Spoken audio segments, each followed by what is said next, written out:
نحمده ونصلي على رسوله الكريم وبعد باب فی الجہمیت،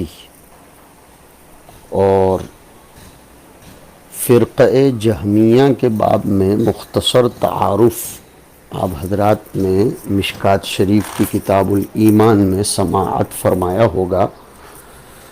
یہ فرقہ جہم ابن صفوان کی طرف منسوب ہے اور بندے کے مجبور محض ہونے کے قائل ہیں۔ وہ یہ کہتے ہیں کہ انسان کو اپنے کسی بھی عمل میں کوئی اختیار نہیں ہے، وہ فٹ بال اور والی بال کی طرح اللہ رب العزت کے ہاتھ میں ہے۔ سارے افعال عبد اللہ ہی کی طرف منسوب کیے جائیں گے۔ بندے کی طرف اگر کبھی نسبت ہو بھی تو وہ مجازی طور پر ہوتی ہے، ایک بات۔ دوسری بات، وہ اللہ کی صفت علم کو قدیم نہیں بلکہ حدیث کہتے ہیں۔ اور تیسری بات، صفات خداوندی کا انکار کرتے ہیں۔ چوتھی بات، ایسی صفات جو بندوں اور انسانوں کے درمیان مشترک ہے، مثلا علم، اللہ بھی علیم ہے، بندے کو بھی علیم کہہ سکتے ہیں۔ اسی طرح صفت حیات، خدا بھی الحی القیوم ہے اور بندہ بھی یخرج الحی، اللہم اغفر لحینا۔ صفت کلام، یہ سب صفات انسان میں بھی ہیں، اللہ میں بھی ہیں۔ تو وہ ایسا کہتے ہیں، ان کو ایک واہمہ ہے کہ اگر اللہ تعالیٰ میں بھی یہ صفات کو مانا جائے تو شرکت لازم آئے گی، اور جو صفات غیر اللہ میں نہیں پائی جاتی، جیسے جلانا، مارنا، پیدا کرنا، ان کو وہ لوگ مانتے ہیں۔ اللہ کے کلام کو بھی حادث کہتے ہیں۔ تو جہمیہ کے یہ موٹے موٹے عقائد ہیں جو میں نے آپ کے سامنے نقل کیے۔ بعض لوگوں نے یہ بھی لکھا ہے کہ یہ خوارج میں کی ایک جماعت ہے اور نسبت اس کی جہم ابن صفوان کی طرف کر دی گئی، اس لیے اس کو جہمیہ کہتے ہیں۔ اور اس کا تاریخ حدوث، یہ فرقہ کب وجود میں آیا، علماء نے لکھا ہے بنو امیہ کے آخری دور میں۔ جہم ابن صفوان سمرقند کا رہنے والا تھا۔ تابعین میں سے صغار تابعین کے زمانے میں وہ مرا ہے اور امت میں خطرناک قسم کے غلط عقائد کا بیج بو کر گیا۔ علامہ ابن حجر کی تحقیق کے مطابق اس کو سن 128 میں مار دیا گیا۔ یہ جہمیہ کے بارے میں جیسے میں ذکر کر رہا ہوں۔ بعض حضرات یہ کہتے ہیں کہ معتزلہ یہ قدریہ ہی کی ایک جماعت ہے، ان کا نام معتزلہ پڑ گیا۔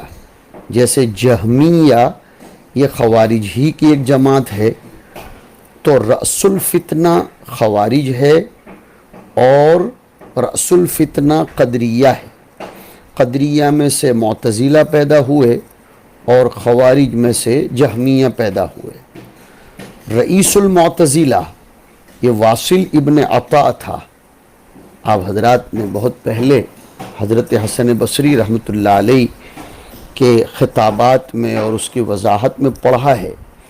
یہ واصل ابن عطا حضرت حسن بصری کے پاس آیا کرتا تھا جب اس نے منزلتم بین المنزلتین والا عقیدہ اختیار کیا کہ اگر کوئی آدمی مرتکب کبیرہ ہے تو اس کو نہ تو کلیتاً مومن کہا جائے گا نہ کلیتاً کافر، بلکہ منزلتم بین المنزلتین۔ تو اس پر حضرت حسن بصری نے فرمایا تھا کہ اعتزل عنا یا واصل، کہ اے واصل تو ہم سے الگ ہو جا۔ تو وہ جو حضرت حسن بصری نے اعتزل عنا کہا تھا، اس اعتبار سے ان کا نام معتزلہ پڑ گیا۔ تو جہمیہ کی وجہ تسمیہ اس لیے کہ وہ جہم ابن صفوان کی طرف منسوب ہے، اور معتزلہ کی وجہ تسمیہ یہ ہے کہ اعتزل عنا، حضرت حسن بصری نے فرمایا تھا۔ معتزلہ خدائے پاک کی صفات کو تو مانتے ہیں، ایسا نہیں ہے، بلکہ وہ بھی اللہ کی صفات کے منکر ہیں۔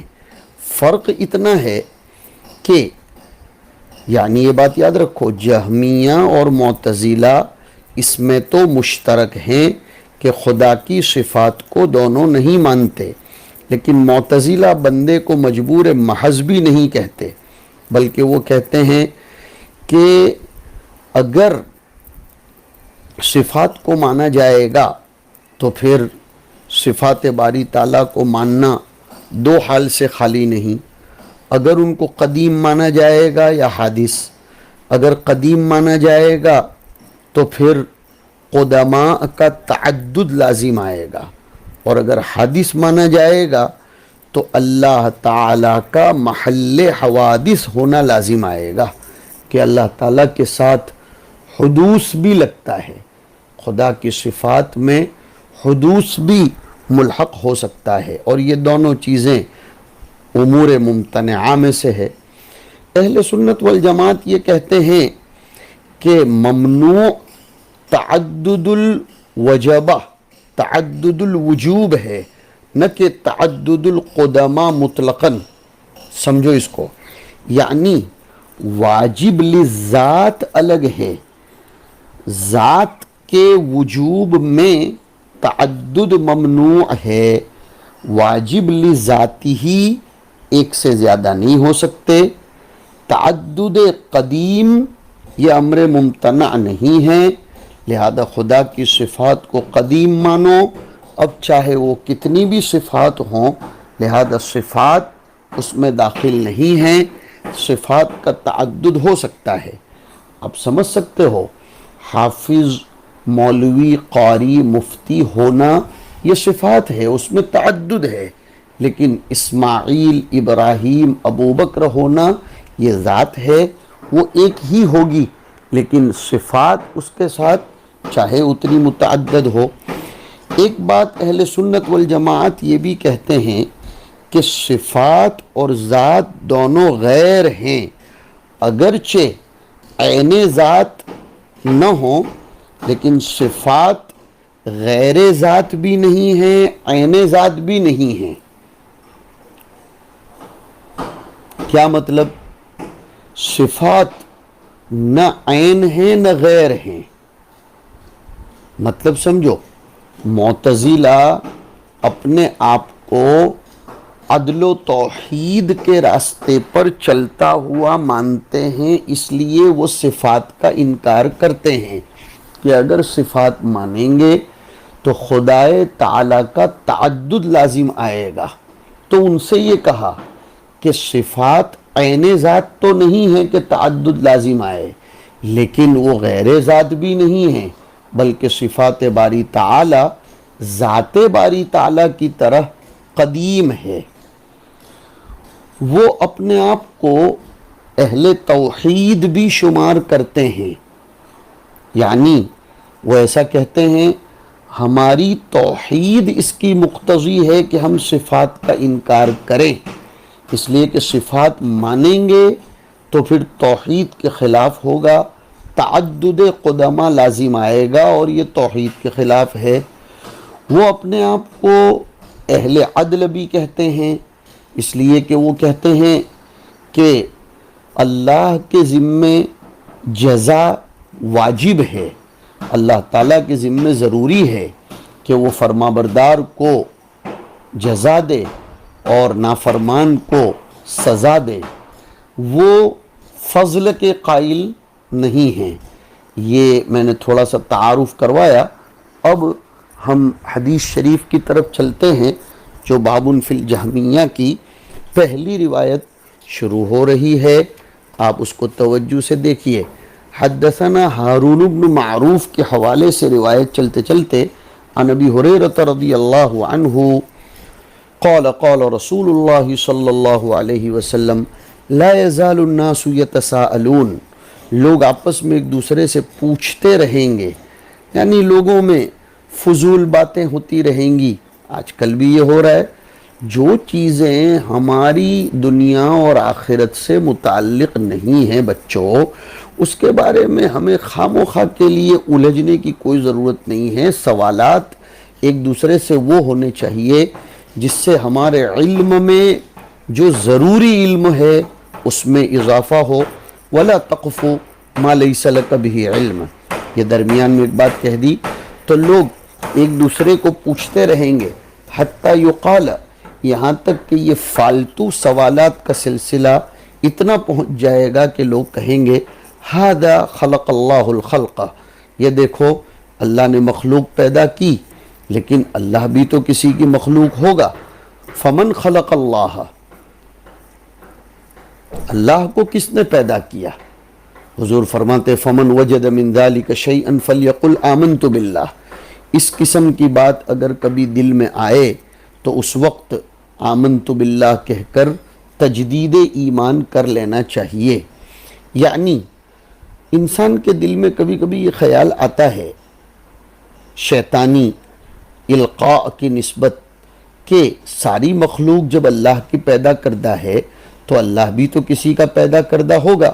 جس کو یہ وسوسہ شیطانی اغوائے ابلیسی آئے اسے چاہیے کہ وہ فوراً آمنت باللہ کہہ دے اور اس سوال کا جواب تلاش کرنے کی الجھن میں نہ پڑے، ورنہ الجھتا ہی چلا جائے گا۔ یعنی اللہ اپنی ذات اور صفات کے اعتبار سے جیسا بھی ہو ہم اس پر ایمان لاتے ہیں، اور اللہ کی ایک صفت، یہ ہے اصل بات جو کہہ رہا ہوں، اس کی ایک صفت صفت خلق ہے جو اس کے لیے ثابت ہے، اس کے علاوہ کوئی خالق نہیں ہے۔ جب وہ خالق مطلق هو الاول والآخر والظاہر والباطن، لہذا یہ سوال نہیں ہونا چاہیے کہ اللہ کو کس نے پیدا کیا۔ حضرات متکلمین یہ کہتے ہیں کہ ہر ممکن اور حادث کے لیے تو خالق اور مجید کا ہونا ضروری ہے، لیکن واجب کے لیے کسی خالق اور مجید کا ہونا ضروری نہیں ہے۔ حضور صلی اللہ علیہ وسلم نے ایسے وسوسوں کے ازالے کے لیے جو جواب فرمایا ہے کہ اس قسم کے وسوسے میرے آپ کے دل میں بھی کبھی آ جائیں تو آمنت باللہ کہہ دیں، خود بخود وہ وسوسہ ختم ہو جائے گا۔ اور اس کے بعد والی روایت میں یہ ہے کہ جب اس طرح کی بات آئے تو وہ بات دہراؤ، اللہ احد اللہ الصمد لم یلد ولم یولد ولم یکن لہ کفوا احد۔ تو یہ جہمیہ، جیسے میں نے ذکر کیا کہ صفات کے منکر ہیں، اس وسوسے کی بنیاد پر وہ لوگ صفات کا انکار کر بیٹھتے ہیں۔ اگر ان کا قصد زیادت صفات کی نفی کرنا ہے اور صفات کے مستقل ہونے کا قصد ہے کہ ذات سے ہٹ کر، اور وہ قائل ہیں کہ صفات ذات میں مندمج ہو جاتی ہیں، اس لیے کہ ذات یہ کافی ہے کہ مختلف آثار اس پر مرتب ہو اور اس کے بعد کوئی قدم نہ ہو، تو یہ قول ان کا اس قابل ہے کہ اس کا رد و ابطال نہ کیا جائے۔ اور اگر مطلق صفات کی نفی کے وہ قائل ہیں تو پھر اس کا جواب دینا پڑے گا، اور وہ جواب ترجمۃ الباب کے ذیل میں آنے والی روایات کے ذریعے دیا جائے گا کہ حضور پاک علیہ السلام نے خود اللہ تعالیٰ نے اپنے لیے افعال اور صفات خلق، رزق، کلام وغیرہ کو ثابت کیا ہے۔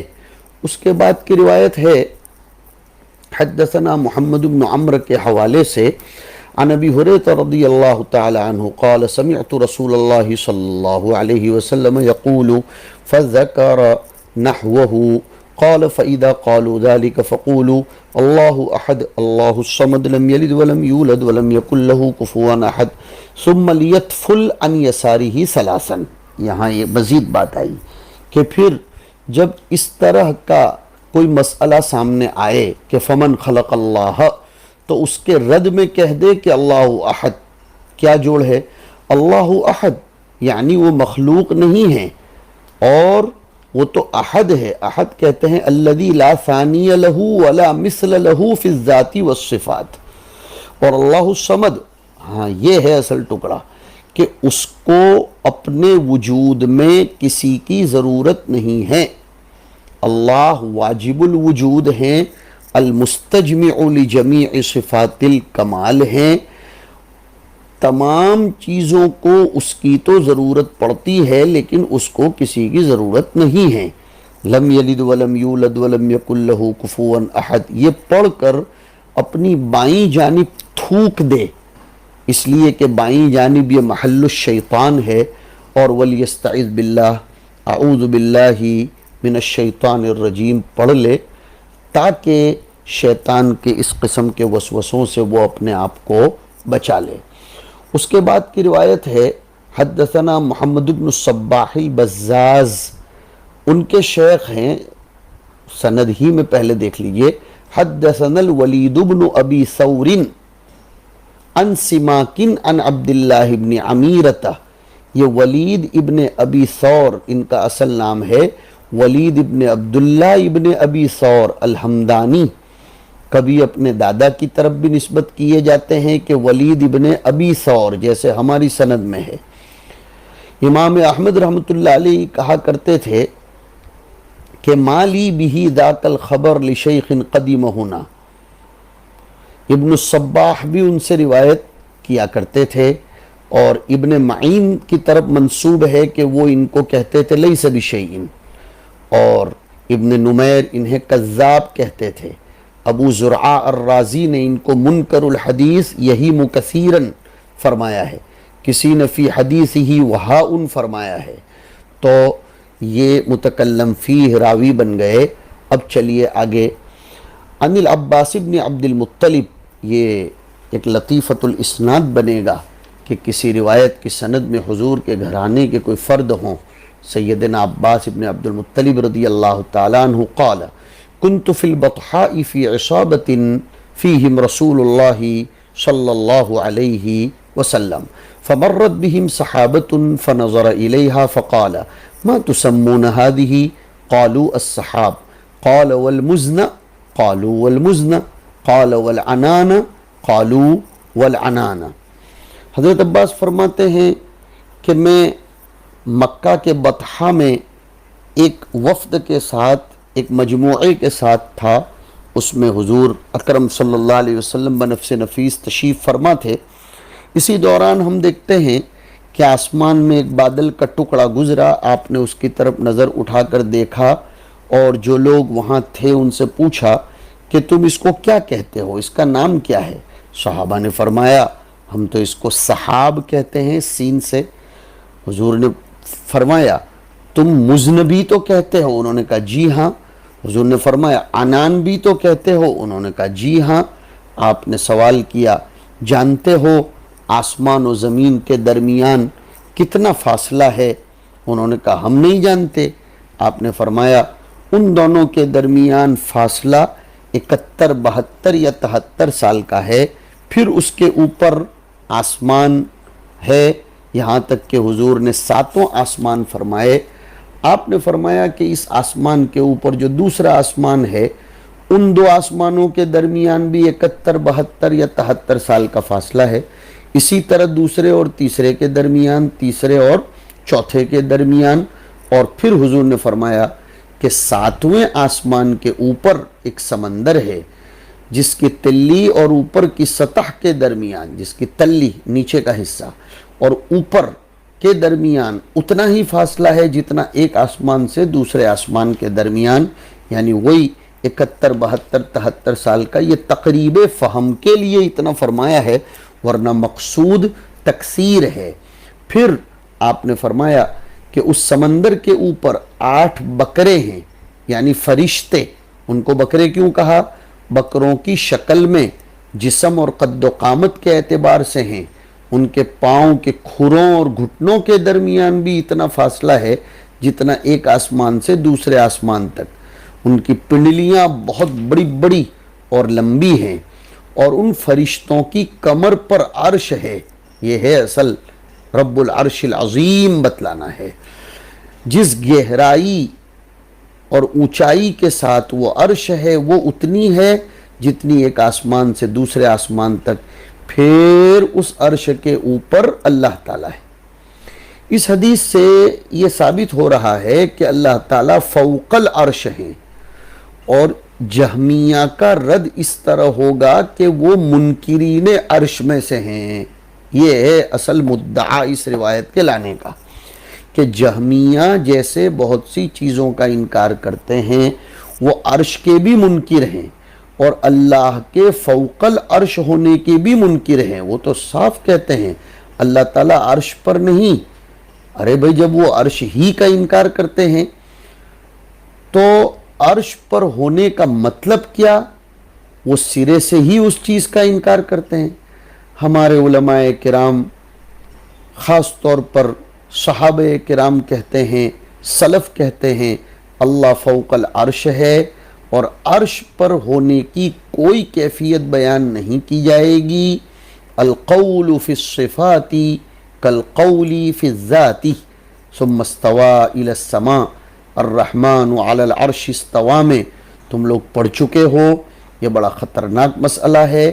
اس کی کیفیت کے بارے میں سلف اپنی جہالت کا اعتراف کرتے تھے.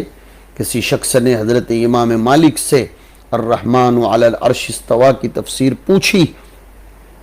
امام مالک نے سر جھکایا کہ یہ کیا نئی مصیبت کھڑی ہوئی. سلف اس کو بلا چون و چرا تسلیم کرتے تھے. فرمایا قاعدہ کلیہ جلالین میں بہت تفصیل سے الرحمن علی العرش کو سمجھا چکا ہوں، یہاں اعادے کی ضرورت نہیں ہے.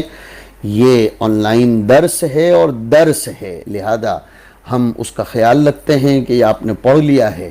اما الاستواء معلوم والکیف فمجہول والسؤال عنہ بدعہ والایمان به فواجب.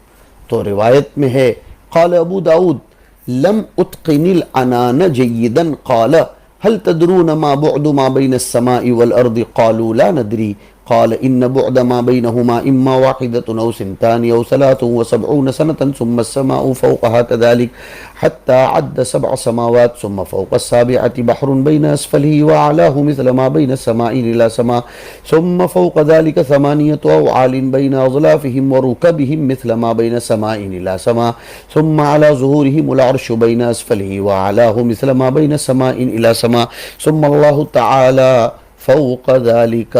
اللہ تعالیٰ کا عرش پر ہونا ثابت کرنا مقصود ہے. اس طریقے سے یہ ان کے خلاف تردید ہو گئی. فوقیت سے جہت اور کیفیت مراد نہیں ہے. اللہ پاک تشبیہ و تکییف سے منزہ ہے، اور یہی سلف کا قول اسلم اور احوط ہے. جیسے ہم اس کی ذات کی کھوج میں نہیں پڑتے، اس کے مستوی علی العرش ہونے کی کھوج میں بھی نہیں پڑھنا چاہیے. وصلی اللہ علی النبی الکریم.